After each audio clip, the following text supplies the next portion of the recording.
வணக்கம் மக்களே, நான் எம்ஜே ஸ்டோரி டெல்லர். அதிசய உலக வீரர் அத்தியாயம் 11. மூலிகை. பாரி கூட நடந்த சண்டைக்கு பிறகு ஆதித்தன் அவனோட அறைக்கு வந்து ஓய்வெடுத்தான்.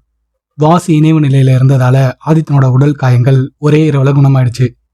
அடுத்த நாளே ஆதித்தன் பயிற்சிக்கு கிளம்பிட்டான். அடுத்த ஒரு வாரம் ஆதித்தன் தொடர்ந்து கடுமையான பயிற்சியில இருந்தான்.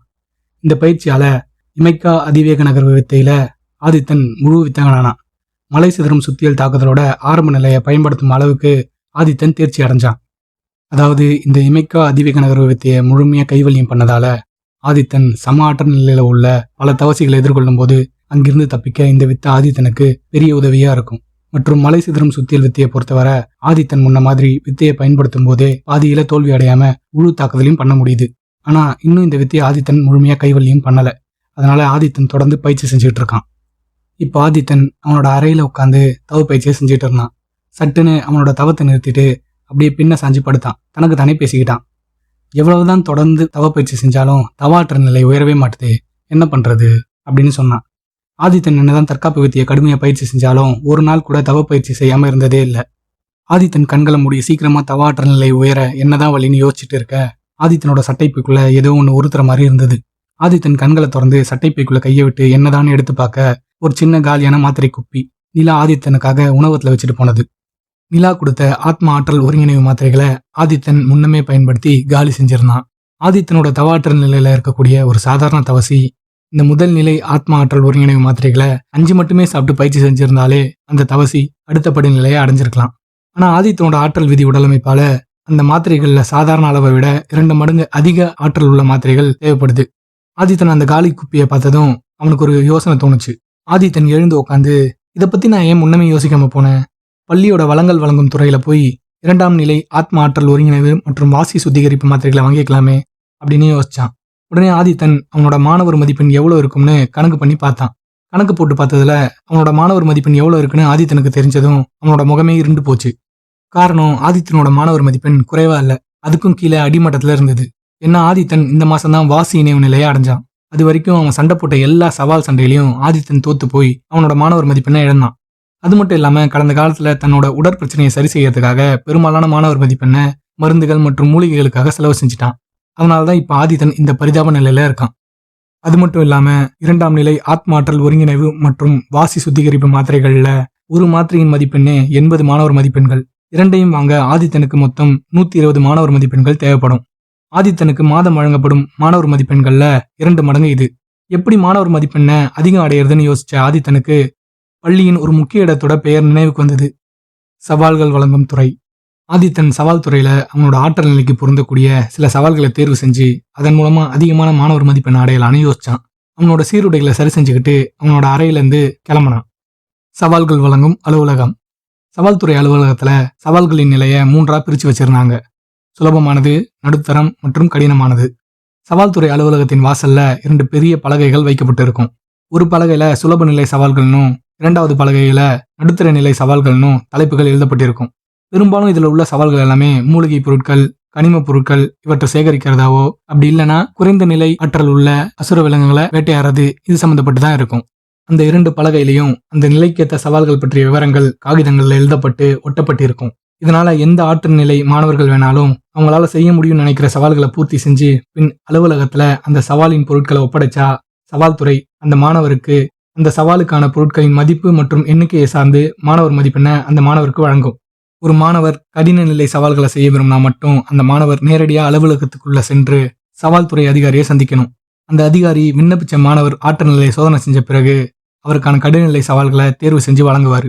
இவங்க இப்படி செய்ய காரணம், கடினமான சவால்கள்னா மாணவர் மதிப்பெண்களும் அதிகம், அதே போல ஆபத்துகளும் அதை விட அதிகம். பல சிறந்த மாணவர்களே கடினமான சவால்களை செய்ய முடியாம உயிரிழந்திருக்காங்க. அதான் ஆதித்தன் சவால்கள் துறை அலுவலக வாசல்ல சுலப நிலை சவால்கள் பலகையை பார்த்துட்டு நின்றுட்டு இருந்தான். அதுல ஒரு சவால் விவரம் ஆதித்தனை ஈர்க்க அந்த சவாலை படிக்க தொடங்கினான். பசுமை வேம்பு மலைத்தொடர்கள்ல மலையின் உயரத்தில் விளையும் அனல் கங்கு மூலிகை செடியை கொண்டு வரணும்.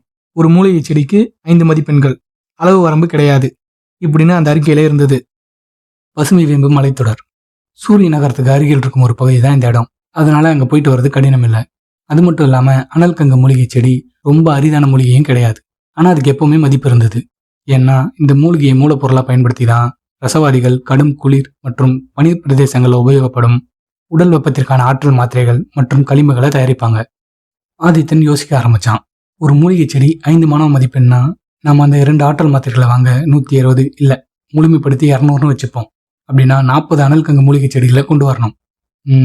இது சரியா இருக்கும் அப்படின்னு முடிவு செஞ்சு இந்த பயணத்துக்கு தேவையான சில முதலுதவி உபகரணங்கள், மருந்துகள் மற்றும் ஒரு சாதாரண வாள், இது எல்லாத்தையும் ஆதித்தன் அவங்கிட்ட மிச்சம் இருந்த அந்த கொஞ்சம் மாணவ மதிப்பெண்ணை வச்சு வாங்கினான். இப்போ ஆதித்தனோட மாணவ மதிப்பெண் எண்ணிக்கை 0.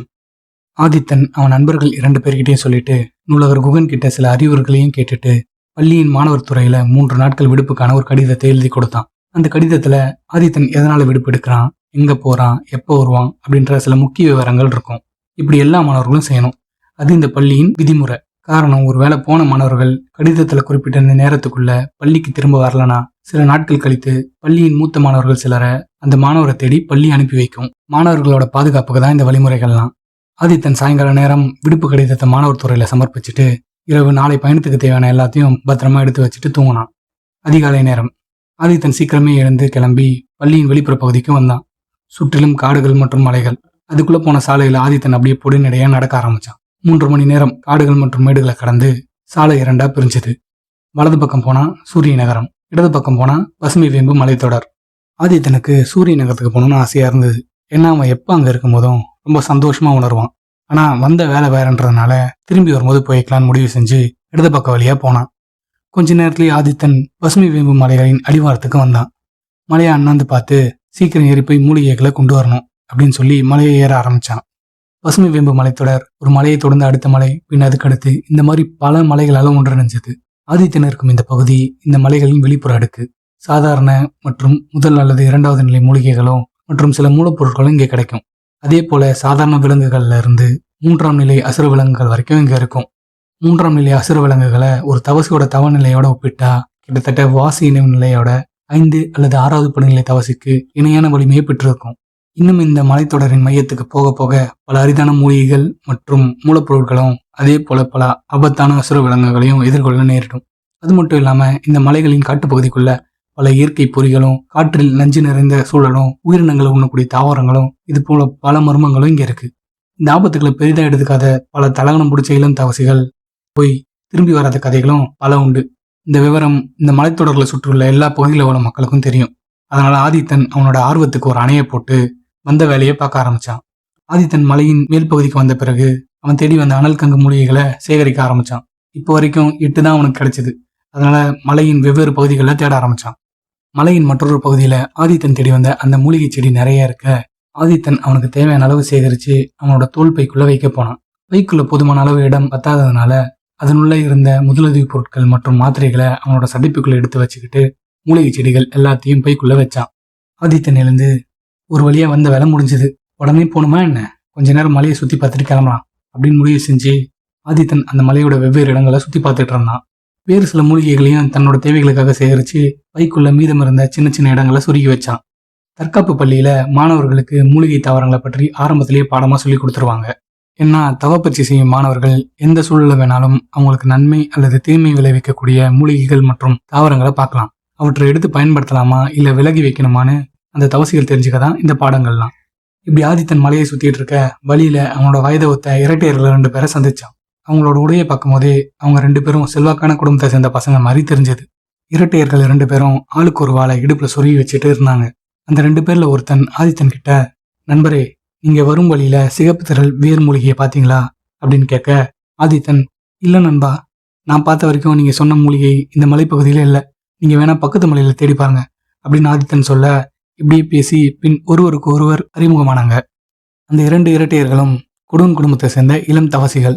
கொடுவன் குடும்பம் சூரிய நகரத்துல இருக்கக்கூடிய செல்வாக்கான குடும்பங்கள்ல ஒண்ணுதான். ஆனா புனிதர் நிலையை அடைஞ்ச ஒரு தவசி கூட அவங்க குடும்பத்துல இல்ல. சில மனித விலகு நிலையை அடைஞ்ச தவசிகள் மட்டும்தான் இருந்தாங்க. அதனால இவங்களை சூரிய நகரத்தின் தலை சிறந்த குடும்பம்னு சொல்ல முடியாது. ஆதித்தன் பற்றிய விவரங்களை அந்த இரட்டையர்கள் தெரிஞ்சுக்கிட்டு அவங்ககிட்ட நல்ல நட்பாகவும் இணக்கமாகவும் பேசினாங்க. கொஞ்ச நேரம் உரையாடலுக்கு பிறகு ஆதித்தனும் அந்த இரட்டையர்களும் தனித்தனி வழியில போனாங்க. ஆதித்தன் கொஞ்ச நேரம் மலையில சுத்திட்டு களைப்பாகி பக்கத்துல இருந்த நீரோடையில தண்ணி குடிக்கிறதுக்காக அங்க போனான். மலையில இருந்து வரும் இந்த நீர் சுத்தமானது மற்றும் மருத்துவத்தன்மை உள்ளது. காரணம், மலையில் உள்ள பல மூலிகைகளை தொட்டு வர்றதுனால அந்த மூலிகைகளின் மருத்துவ குணமும் இந்த நீர்ல இருக்கும். ஆதித்தன் உட்காந்து அந்த நீரை குடிக்க ஆரம்பிச்சான். ஆதித்தன் உள்ளுணர்வு திடீர்னு ஆபத்து வரதா உணர்த்துச்சு. ஆதித்தன் என்னன்னு சுத்தி பார்க்க அருகில் இருந்த புதருக்குள்ள இருந்து ஒரு இரும்பு பல் செந்நிற ஓனாய் வெளியே வந்து நின்னது. இந்த இரும்பு பல் செந்நிற ஓனாய் வாசி நினைவு 2ஆம் படிநிலை தவசிய அளவுக்கு வலிமை மற்றும் வேகம் உள்ளது. இதோட பற்களால் கடிச்சா இரும்பு கத்திகளை துண்டு துண்டாக்கிடும். இந்த ஓனாய் 3ஆம் நிலை அசுர விலங்கு. ஆதித்தன் அந்த ஓனாயை பார்த்து நின்று, ஒண்ணுதானே இருக்கு, ஒரு கை பார்த்துலாம் அப்படின்னு யோசிக்க புதருக்குள்ள இருந்து இன்னும் 4 ஓநாய்கள் வெளியே வந்தது. அப்பதான் ஆதித்தனுக்கு ஒன்று நினைவு வந்தது. இந்த ஓநாய்கள் குழுக்களா வேட்டையாடக்கூடியது. இவைகள் குழுவா தாக்கினா வாசி நினைவு 6வது படிநிலையில் இருக்கும் தவசியை கூட சுலபமா பிச்சு பிச்சு போட்டுறாங்க. ஆதித்தனுக்கு பதட்டத்துல முகமெல்லாம் வேர்த்து போக இப்ப என்ன பண்றதுன்னு யோசிச்சான். ஆதித்தன் இங்க இருந்து தப்பிக்கிறது தான் ஒரே வழி அப்படின்னு முடிவு செஞ்சு அவன் பயிற்சி செஞ்ச இமைக்கா அதிவேக நகர்வு வித்தையை செயல்படுத்த தொடங்கினான். ஆதித்தன் பயிற்சி வீணாகல. நல்ல வேகமாவே மரங்கள் பாறைகளை தாண்டி ஆதித்தனால வெகு தூரம் போக முடிஞ்சது. ஆனா இருந்தும் அந்த ஓநாய்களும் ஆதித்தனை அதே வேகத்துல பின்தொடர்ந்து துரத்திக்கிட்டே வந்ததுங்க. அந்த ஓநாய்கள் இன்னைக்கு ஒரு புடிக்கணும் அப்படின்ற எண்ணத்துல ஆதித்தனை துரத்த ஆதித்தன் என்னை காப்பாத்துங்க அப்படின்னு நினைச்சிட்டு ஓடிட்டு இருந்தான். இப்படியே ஓடிட்டு இருக்க ஆதித்தன் ஒரு விளிம்புல வந்து நின்னான். முன்ன போக வழியே இல்லை, பெரிய பள்ளம் தான் இருந்தது. திரும்பி வேற வழியா போலான்னு பார்த்தா அதுக்குள்ள அந்த ஓநாய்கள் கூட்டம் ஆதித்தனுக்கு முன்ன வந்து நின்னுது. இப்ப ஆதித்தன் முன்ன போனா அந்த ஓநாய்கள் அவனை கொதறி அக்கக்கா பிச்சு போட்டுரும். பின்ன போனா ஆழ்ந்த பள்ளத்தாக்குள்ள விழுந்து செதறிடுவான். ஆதித்தன் மனசுக்குள்ள முன்ன போனா கொதறலு, பின்ன போனா செதறலு, என்ன பண்றதுன்னு யோசிச்சுட்டு அப்படியே வழி தெரியாம நிக்க ஆதித்தனோட கவனம் அந்த விளிம்பின் ஓரம் ஒட்டி இருந்த பள்ளத்தாக்குள்ள நீளமா போன வேர் மேல விழுந்தது. இதை விட்டா தப்பிக்க வேற வழியே இல்லைன்னு யோசிச்ச ஆதித்தன் அந்த வேரை நோக்கி பள்ளத்துக்குள்ள குதிச்சான். அந்த செந்நிற ஓநாய்கள் விளிம்புல நின்று எட்டி பார்க்க அவைகளுக்கு ஆழ்ந்த இருண்ட பள்ளம் மட்டும்தான் தெரிஞ்சது. தங்களோட இறையை நழுவ விட்டுட்டோம்னு ஓநாய்கள் வருத்தத்தோட அங்கிருந்து திரும்பி போக அந்த விளிம்பின் கீழே 10 அடி தூர தொலைவுல பாறைகளோட ஒட்டி வேற பிடிச்சிக்கிட்டு தொங்கிட்டு இருந்த ஆதித்தனை அவைகள் கவனிக்கல.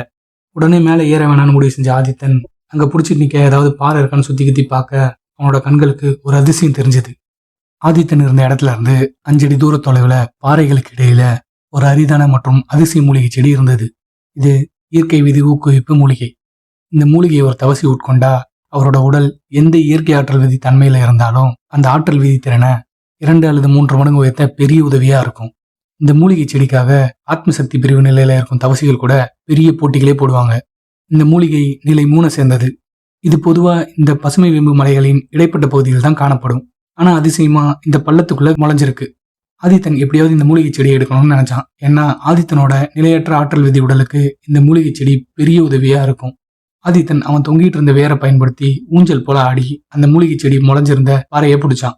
பிறகு கவனமா ஏறி அந்த மூலிகையை பக்குவமா பறிச்சு அவன் அணிஞ்சிருந்த சீரோடைக்குள்ள பத்திரமா வச்சுட்டு திரும்ப அந்த வேரை பிடிச்சி மேலே ஏறி வர ஆரம்பிச்சான் ஆதித்தன்.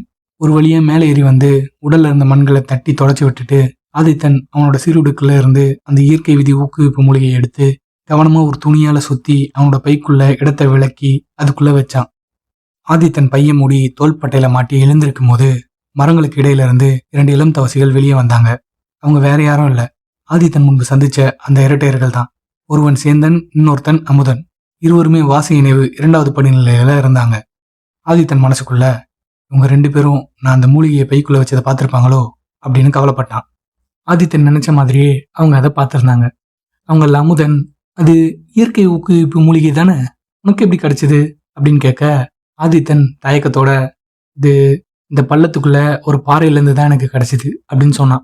ஆதித்தனோட தயக்கத்தை கவனிச்ச சேந்தன் அவன் என்ன யோசிக்கிறான்றதை புரிஞ்சுக்கிட்டு, கவலைப்படாத, நாங்கள் இந்த மூலிகையை அவங்ககிட்ட கேட்க மாட்டோம், சும்மா உனக்கு எப்படி கிடைச்சதுன்னு ஒரு ஆர்வத்தில் தான் அமுதன் கேட்டான், நீ பயப்படாம இங்கிருந்து போகலாம் அப்படின்னு சேந்தன் சொல்ல அமுதன் புன்னகையோட தலையசிச்சான். இதை பார்த்து நிம்மதி பெருமூச்சு விட்டான் ஆதித்தன். நான் உங்களை தப்பா நினைச்சிட்டேன், என்னை மன்னிச்சிருங்க அப்படின்னு சொல்லி ஆதித்தன் அந்த இடத்த விட்டு மெதுவாக நடக்க ஆரம்பிச்சான். மெதுவாக போயிட்டு இருந்த ஆதித்தன் ஏதோ அவனை நோக்கி பின்பக்கமா வரதை உணர்ந்து சட்டுன்னு ஒரு அடி முன்ன போய் திரும்பினான். சரக்குன்னு ஒரு சத்தம். ஆதித்தனோட இடது கையில வெட்டுப்பட்டு ரத்தம் வடிஞ்சிட்டு இருந்தது. ஆதித்தன் மட்டும் சட்டுன்னு முன்ன போய் திரும்பாம இருந்திருந்தா அந்த வெட்டு ஆதித்தனோட கழுத்துல விழுந்திருக்கும். ஆதித்தன் அவன் கையில ரத்தம் வரதை பார்த்துட்டு நிமிர்ந்து பார்க்க அமுதன் அவனோட வால்ல இருந்த ரத்தத்தை தொடச்சிட்டு ஒரு கொடூர புன்னகையோட ஆதித்தனை பார்த்தான். உடனே சேந்தன் அமுதனை பார்த்து, என்னடா இப்படி பண்ணிட்ட, சே சரியா கழுத்துல வெட்டியிருக்கலாம்ல அப்படின்னு சொல்லி அதே கொடூர புன்னகையோட அவனோட இடுப்புல இருந்தும் வாழை உருவினான். ஆதித்தன் அவங்கள பார்த்து, ஏன் இப்படி செய்றீங்க, நீங்க என்கிட்ட என்ன சொன்னீங்க அப்படின்னு கேட்க சேந்தன், நாங்க சொன்னதுதான் செய்யறோம், உங்ககிட்ட நாங்க அந்த மூலிகையை கேட்க மாட்டோம், உன்னை கொன்னுட்டு நாங்களே அதை எடுத்துக்குவோம் அப்படின்னு சொல்லி அந்த இரட்டையர்கள் இருவரும் ஆதித்தனை ஒரு ஓனை இறையை பார்க்குற மாதிரி பார்த்தாங்க. இந்த இடத்தோட இந்த அத்தியாயம் முடியுது. உங்களுக்கு இந்த கதை பிடிச்சிருந்ததுன்னா லைக் பண்ணுங்கள். ஏதாவது சொல்லணும்னு தோணுச்சுன்னா கமெண்ட் பண்ணுங்கள். அப்புறம் நம்மள மாதிரியே மாயாஜலம், தற்காப்பு கலை, கற்பனை கதைகள் பிடிச்ச உங்கள் நண்பர்களுக்கு இந்த கதையை ஷேர் பண்ணுங்கள். மறுபடியும் உங்களை அடுத்த அத்தியாயத்தில் சந்திக்கிறேன். அதுவரை நன்றிகளுடன் எம்ஜே ஸ்டோரி டெல்லர்.